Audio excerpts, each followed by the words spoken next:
Hi, my name is Emily Wright, and welcome to Exploring aPriori's Cloud Solution.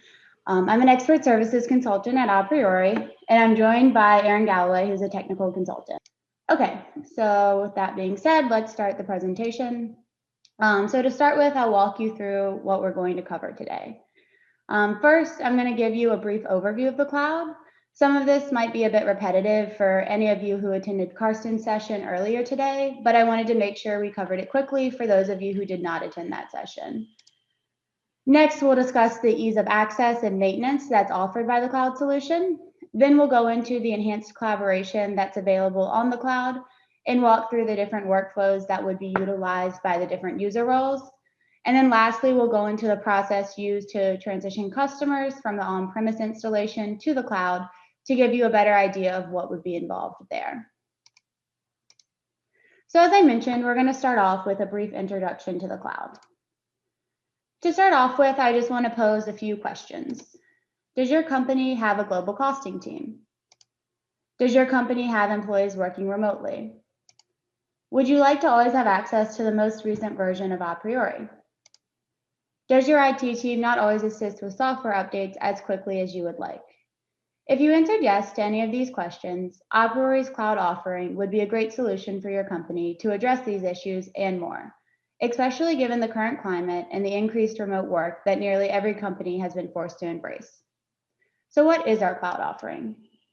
Here we have the various cloud applications. So there's aPriori Professional, which is the full aPriori Professional client streamed through a web browser.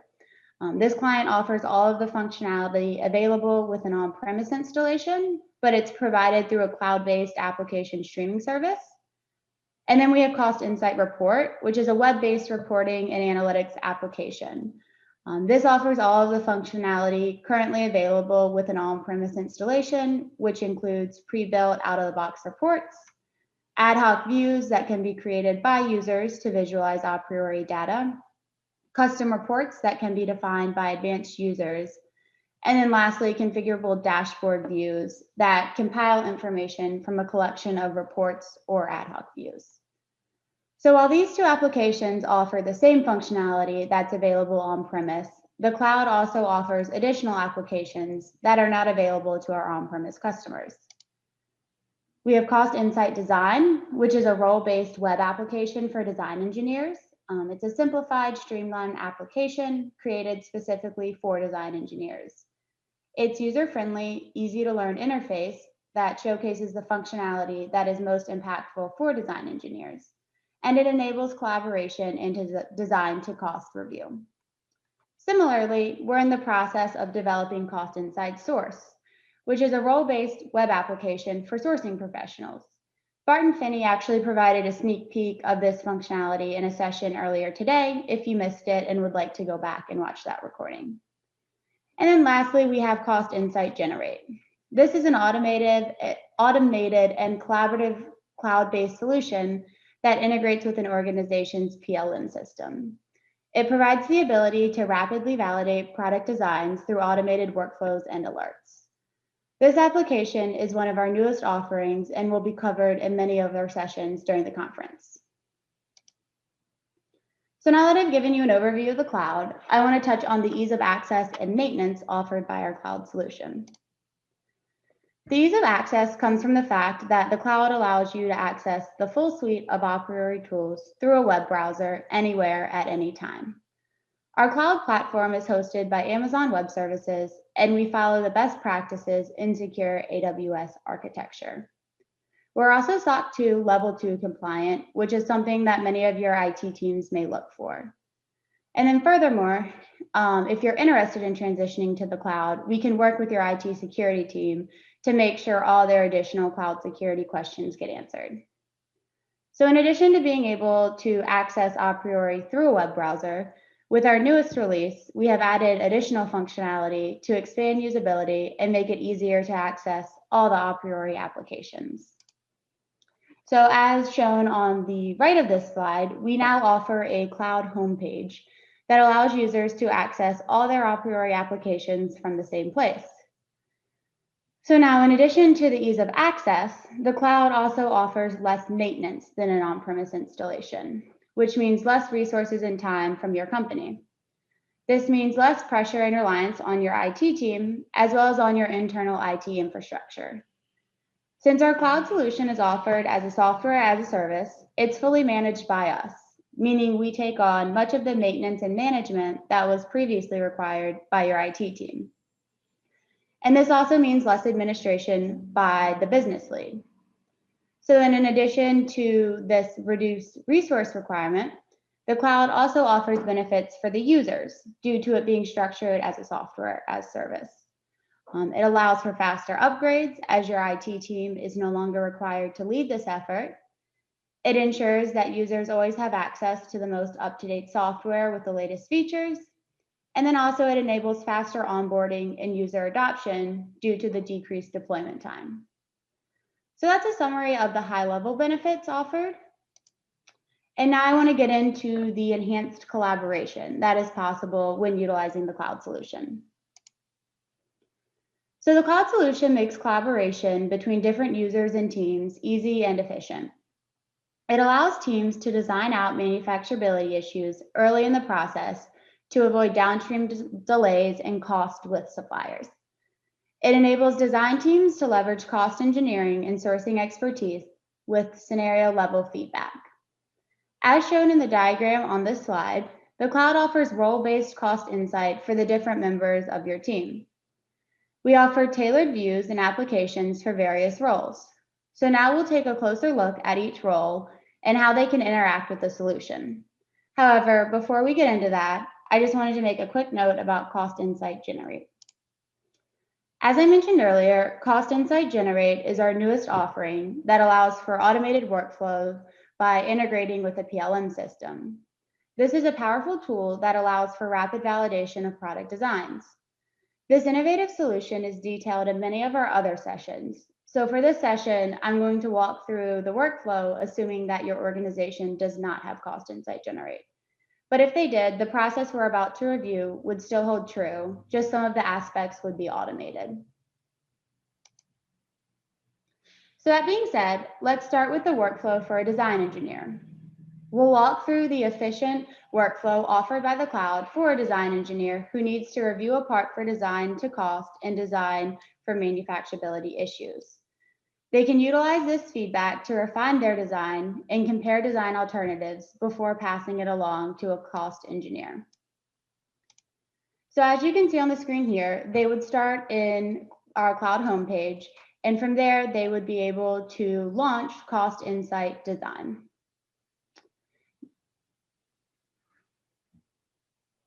Once this application launches, they'll be landed on a screen that shows all of the parts in the database.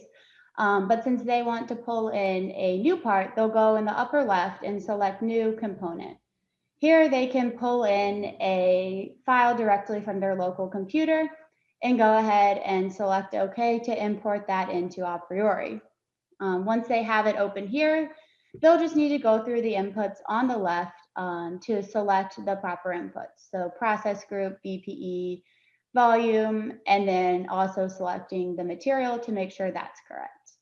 Once that's done, they can go ahead and select cost to generate an initial cost in aPriori and get that design to cost and design to manufacturability feedback. So once it costs, you can see on the left, there's some additional fields that have been added to the panel, starting with design guidance. So here we can see that aPriori has assigned this part a high DFM risk score and identified a number of issues that have been flagged. So if we select the details option, we can dig into these in a little bit more detail. To start off with, we can see the list of issues and select specific ones to get more information. So if we select the sharp corners, they'll be highlighted on the part so that we can visually identify where they are. And then beyond that, we can select the blue eye to get some more information on this. So for a design engineer who may not have a strong manufacturing background, they can see why this would pose a problem and then get some potential solutions and get additional information on how they could possibly resolve this within their design. And then continuing down the list, we can see that there's an obstructed surfaces on the bottom of this part. And then we've also flagged some side milling length to diameter ratio issues. And once again, we can jump into the additional info to see the customized information on why side milling L to D can cause an issue. And once again, what are some potential solutions to this issue. And then furthermore, you can see that there's some slow machining operations that have been identified. So we can see the contoured surfaces and contoured milled surfaces that typically have a high cycle time and can really drive up the cost. So those are flagged here as well for review.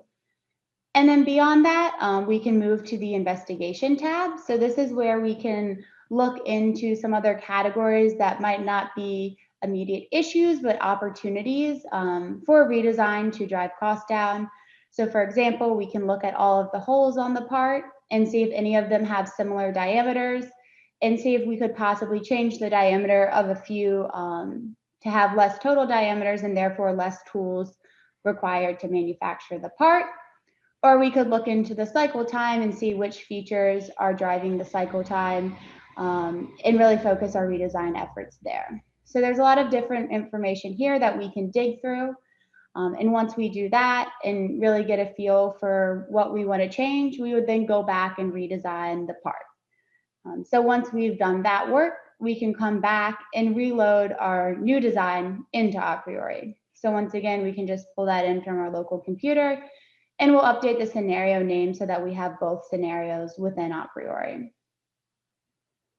So once we pull in the updated design here, we'll have to once again work through the guide on the left to make sure that our inputs are correct for costing. But once we've done that, we can go ahead and recost the part.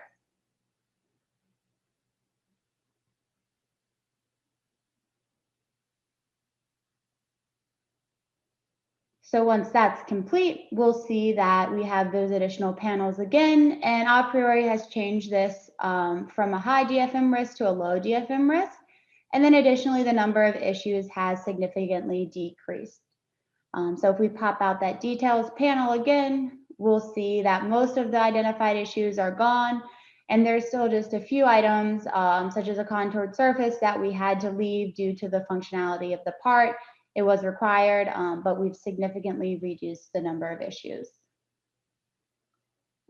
So if we want to do a more detailed analysis of the changes between these two parts, we can create a cost comparison. So if we go up to that new in the upper left-hand corner, similarly to how we're importing a new component, we can then select comparison.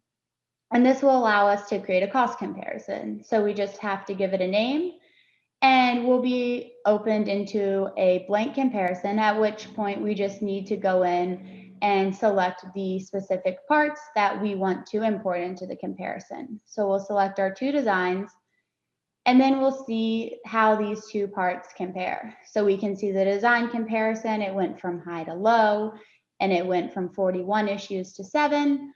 But then beyond that, we can see some detailed cost information and see how it changed there as well.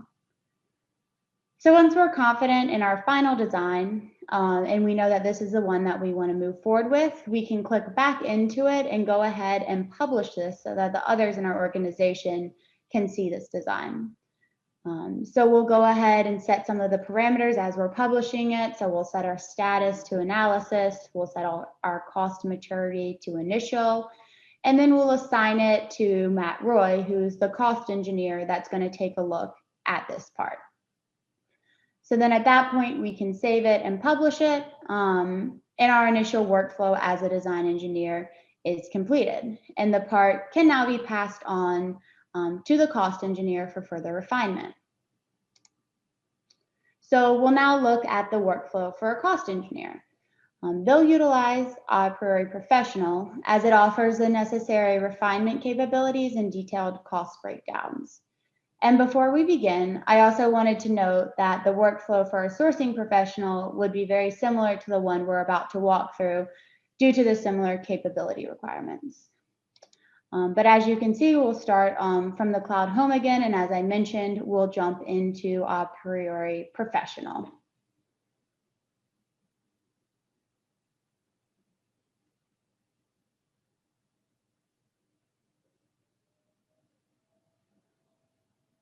So once this loads, you'll see that it looks very similar to what you're used to seeing in your on-premise installation. And we can go ahead and open up the parts database to search for any parts that have been assigned to us. So in this case, to Matt Roy, the cost engineer. Alternatively, we could create a dynamic roll-up that's automatically populated with any parts that are assigned to you. But in this case, we'll just use the search functionality to see that there's just this one part that has been assigned. So I'll go ahead and open that up. And to start with, we'll take a look at the inputs on the left. So we just want to make sure that all of these are accurate. For example, the VPE is showing as aPriori USA, and we know that this part would be manufactured in China. So we're just going to jump in here and go ahead and change that region so that the cost is accurately reflected. And then after that, we're going to want to look at the process routing. So we can open up that first level to see the high-level process routing and review the different options. We don't have a specific way that this needs to be manufactured. So in this case, we're just going to leave it unselected and let aPriori decide which feasible option would be the least expensive. However, we will open up that second option to identify secondary processes, as this part requires passivation. We'll scroll down to find that and go ahead and include this on the part. And then next we have materials. This isn't steel, but it's rather a stainless 304. So we will scroll up until we see that material and we can select that for the part. And then lastly, we'll just update the volume. So rather than the default of 5,500, we'll change that to 20,000. And then now that we have all of our inputs updated, we'll go ahead and recost this part within aPriori.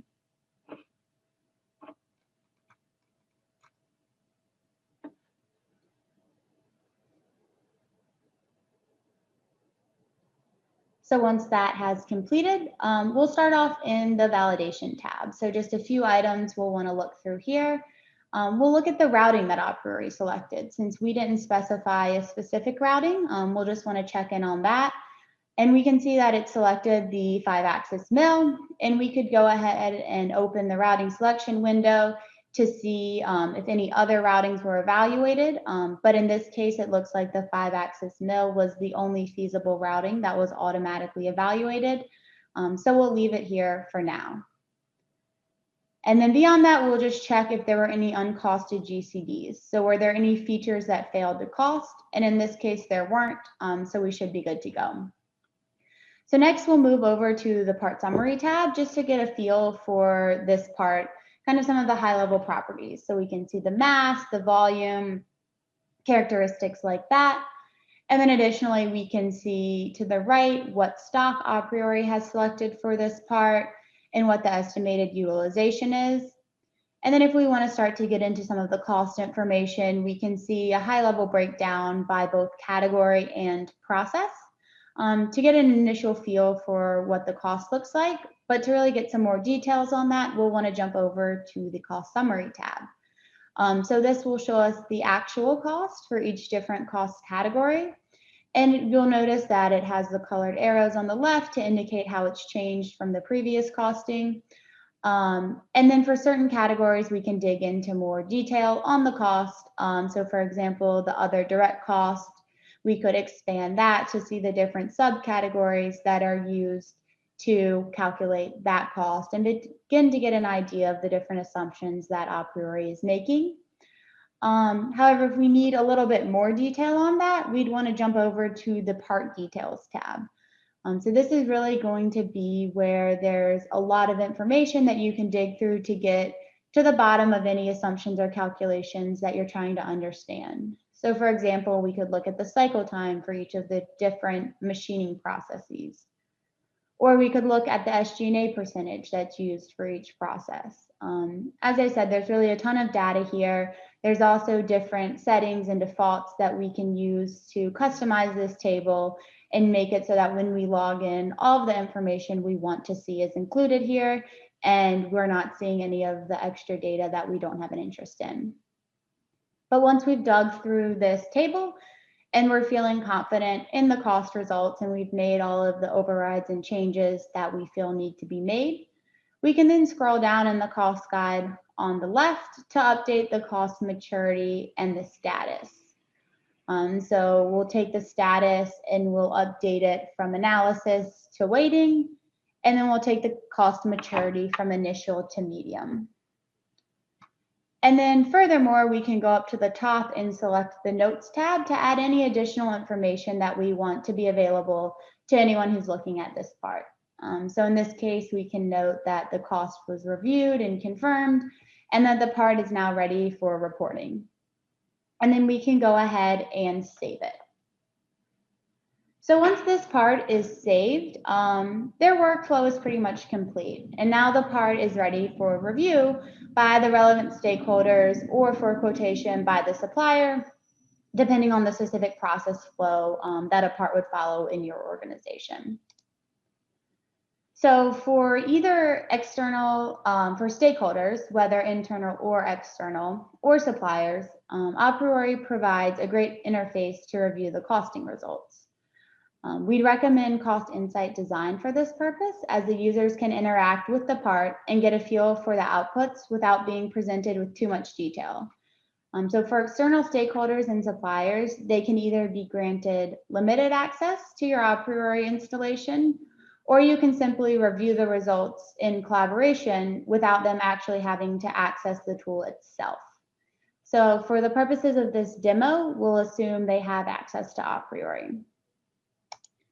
So once again, they would have access to Cloud Home, and they would be shown the different applications that they have access to. And so in this case, they'll jump right into Cost Insight Design. So since this is, assuming that it's an external supplier, when they log in, they'll only be able to view the different designs that they have access to through access control, but they can select that final design and jump into that to get more details. To start off with, they can really just interact with the part, get a feel for the geometry, use some of the tools that aPriori offers to interrogate the geometry and understand what they're being asked to create. So once they have a good feel for that, they can then jump into the design guidance. So this can be helpful to them as well, as they can get an understanding for anything that they need to account for. So for example, there were still some contoured surfaces on this part, so that they can click on that, see where those exist on the part, and make sure that they're taking those into account when they're considering how this part will be created. After they've looked at that, they can then move on to the process routing. So if they expand that out, they'll be able to see what process aPriori has assumed for manufacturing, and which of these processes are really driving the cycle time, where the majority of their time is going to be required. And then over to the right, they can see some higher level time and cost information. And if they want to get into the details of cost instead of cycle time, they can select that from the drop-down menu. And at that point, they can see where the primary cost drivers are, so where the majority of that cost is going to be.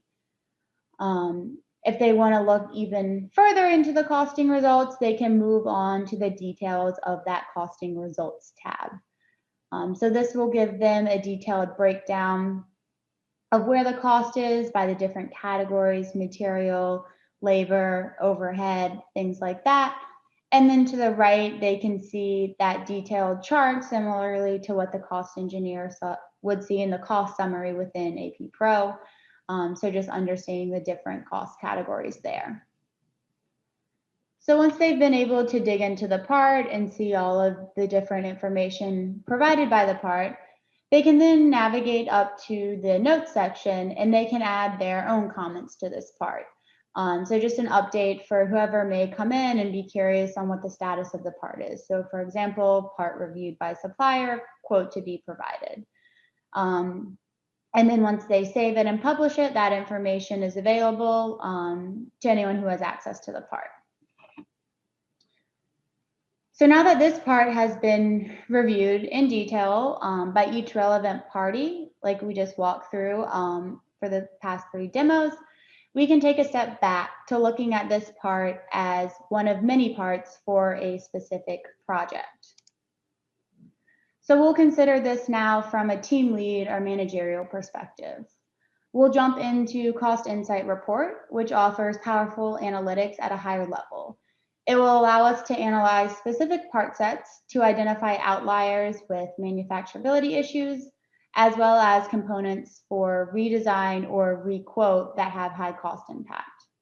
Additionally, it will provide the ability to easily track value and identify savings. So we'll take a look at this workflow now. Once again, starting in Cloud Home. And as I mentioned, we'll jump into the Cost Insight Report application. So we'll immediately navigate to the out-of-the-box reports, and you'll see here that there's a large number of out-of-the-box reports that can be utilized depending on what you're looking to report on, and I'll take you through a few today. To start off with, we're going to jump into the machining DTC report, as the project we have is made up of machine components, but you'll see there's also different DTC reports for each different process groups, depending on what you're looking at. So once we jump into this report, we'll just have to make some selections to make sure that the parts that we're looking to evaluate are selected. So from the roll-ups, we'll select the name of the project. So in this case, team lead example. And then we'll leave all of the default settings as they are.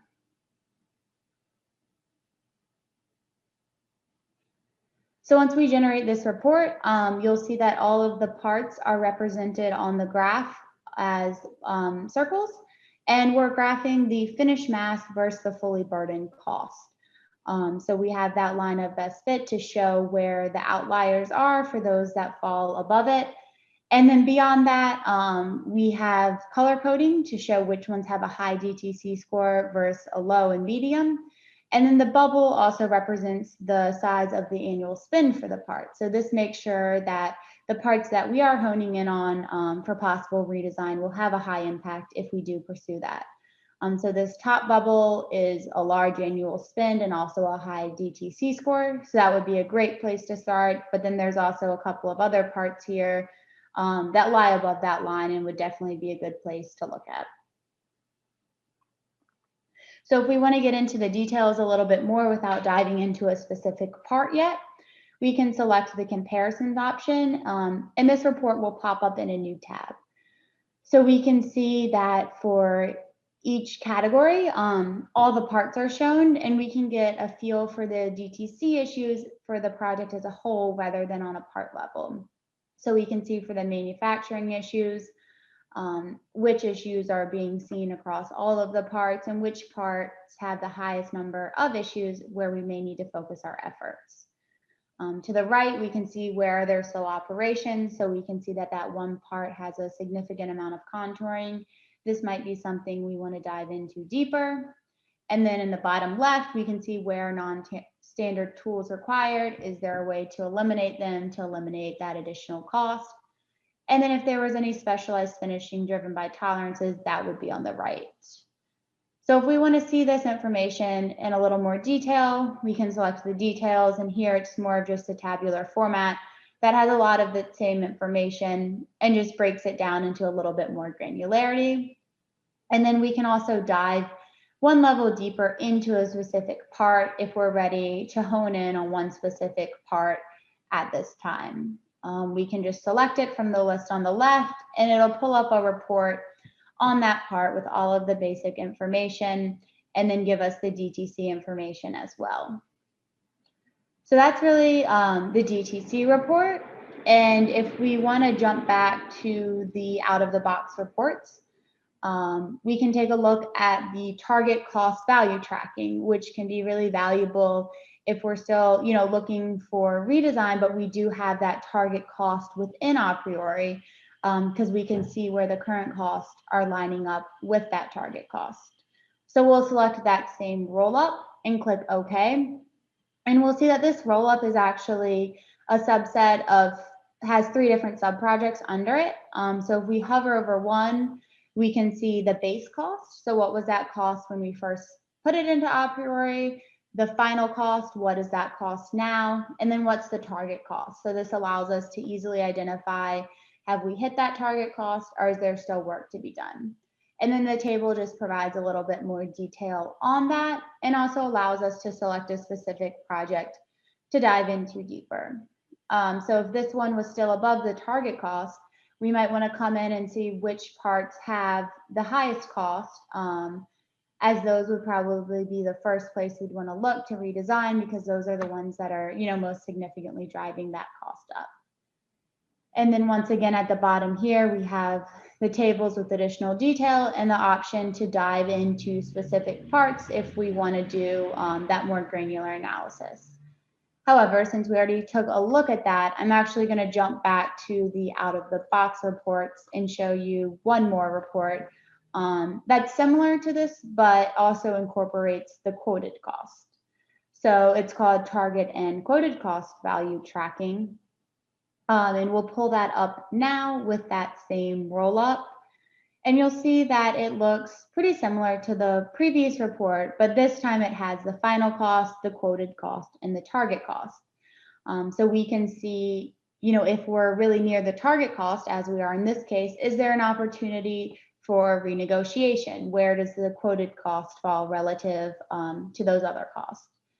And then just as with the other report, we have the table down below that breaks it out into more detail. And then once again, we have the option to jump into a specific project.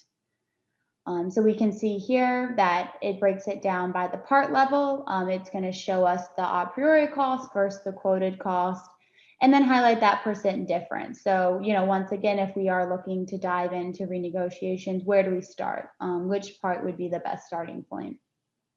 And then once again, we have that detailed information and the ability to dig into more information on any one part if we're interested. So that covers a handful of the reports that can be generated with Cost Insight Report. And depending on the specific interest of the user, any number of the out-of-the-box reports can be utilized to analyze part sets and identify issues and opportunities. And then also one other thing to keep in mind is that it offers the ability to create custom reports. So if you have interest in something that isn't already shown in one of the out-of-the-box reports, you can create a report just for that. So I hope that gave you a good idea of the various workflows and tools that are available for some of the different potential aPriori user groups. If you have any follow-up questions, please just throw them in the chat box and we'll circle back to those at the end of the presentation. Okay, so now that I've given you an overview of the cloud solution and the different ways that it can be used, I wanted to walk through some of the details surrounding the transition itself. So if you do make the decision to transition to the cloud, this is the high-level workflow that would be followed. So there's a planning and scoping phase, followed by time to set up the environment, and then lastly, the testing and training phase prior to cutover. So the timing of the first phase, planning and scoping, can really vary from customer to customer. There are 3 main things that we look to accomplish during this phase. So we have security and IT validation, which is when your team will review all of our compliance information and our team can respond to any questions or provide any additional information that's needed. The second is commercial and timing. So this is where we work together to establish a licensing agreement and review the timing of the deployment based on both your needs and ours. And then lastly is scoping. So this is where we outline the scope of the project, including the location of the users, the size and complexity of the current deployment, the current use case, things like that. So once that's complete and your team has delivered your database, we'll move into the setup phase. So this is where our aPriori team sets up the cloud environment, which typically takes between 2 and 3 weeks. This is also the time that you'll be working to create an upgrade test plan. And as you'll likely be coming from an older version of aPriori with your on-premise installation, you'll want to complete testing to ensure that the costing results in the cloud version are acceptable. So once the cloud solution is made available by the aPriori team, you'll then have up to 8 weeks to execute your test plan and make any desired updates or changes to your VPEs. Additionally, this is the period during which we would recommend that users are trained on the cloud. So while some of the functionality is the same as on-prem, the users will need to learn the new applications as well as details specific to the cloud, such as how to access the environment, how to log in, how to save parts, things like that. So this will allow the team to hit the ground running following the cutover at the end of the validation period. After the cutover, there'll be 2 environments available, a test environment and a production environment. This will allow your administrative team to test all changes in the test environment before pushing them out to production. Additionally, the on-premise installation will remain available for approximately 1 month following cutover in case a rollback were needed for any reason. So that's the overall process. And as I mentioned, outside of working with us during the planning and scoping phase, your biggest responsibility during this process would be the testing. Therefore, I want to walk through the details of that now. As I mentioned, if you're transitioning to the cloud, most of the time, this also means that you're upgrading to a newer version of aPriori. Therefore, you'll need to perform testing and validation to make sure that everything is working as expected in the new version. This is similar to this initial testing process is similar to the testing that will occur whenever you need to upgrade on the cloud, which happens about twice a year for all customers to ensure that all the cloud customers always have access to the latest and greatest functionality. Since this is a process that will occur frequently, we offer a collection of reports and recommended best practices to streamline the process. We have a comprehensive playbook that documents the recommended steps so that you have an easy to follow guide when you're actually working through the process. While this test approach is not required, it is recommended in order to get users access to the new functionality as soon as possible. I won't go through all the details today, but I wanted to give you an overview of the process and the out-of-the-box cost insight reports created to support this process. So here's an overview of the process itself. First of all, you'll need to identify a set of diverse test parts that's representative of your overall parts in terms of both manufacturing processes and geometry. Then you'll cost the parts in both your existing on-premise installation and the new cloud environment. You can then compare the results of the 2 costings using Cost Insight Report. This will allow you to easily identify discrepancies and determine which ones need to be addressed before cutover. So that's really the process itself. And now let me show you some example reports from Cost Insight Report. This is an example of the first report that can be utilized. This report can be used to identify a set of test parts. You can run this report for each process group, and aPriori will suggest a set of test parts to use. You'll see that 2 of the factors considered in the generation of this report are the manufacturing processes and the materials. aPriori looks at the distribution of parts across all processes and materials and considers this distribution in the test part selection. The selected test parts can be seen at the bottom in the table. There are 3 categories of parts that are output by the report. Core test parts, should include, and nice to have. The category is indicated with the color coding, and it's up to the tester's discretion as to how many parts they want to utilize. The table also provides additional information beyond the process and materials to help with this decision.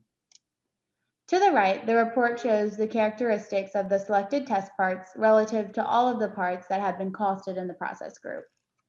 All of this information is provided to give the users insight into how the test set was selected.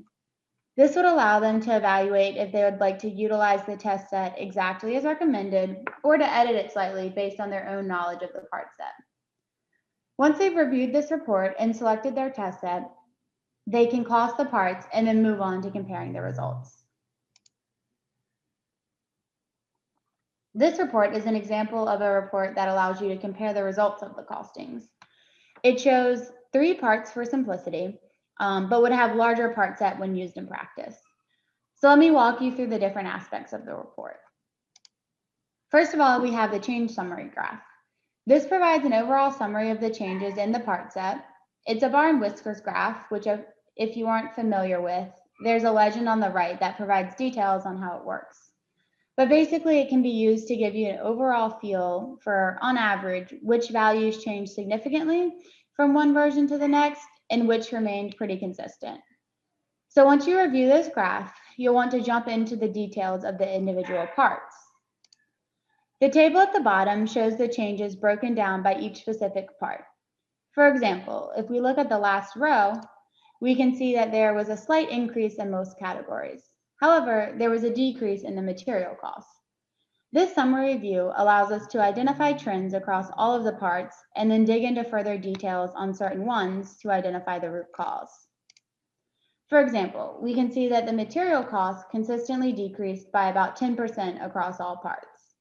If we want to dig into this, we can select a specific part to get more details. Once we click on a specific part, this is the report we would see with additional details on that part. At the top, there's a summary of the part and many of the production inputs. This is where we can see material information. We can confirm that the material itself did not change, but the price per kilogram decreased slightly. We can then determine if that's an acceptable change or something that needs to be addressed. Beyond this table, the detailed part report also shows additional information on the manufacturing processes. It provides a breakdown for each process rather than the total shown on the previous report. This allows the user to dig into any changes in more detail and once again identify if the changes are acceptable or need to be addressed. So that's a summary of the available reports that we recommend utilizing during your testing. As I mentioned, there's a step-by-step playbook that can be utilized when you're actually working through the process, but hopefully that gave you some insight into what's involved in a cloud migration. So thanks everyone, have a great day.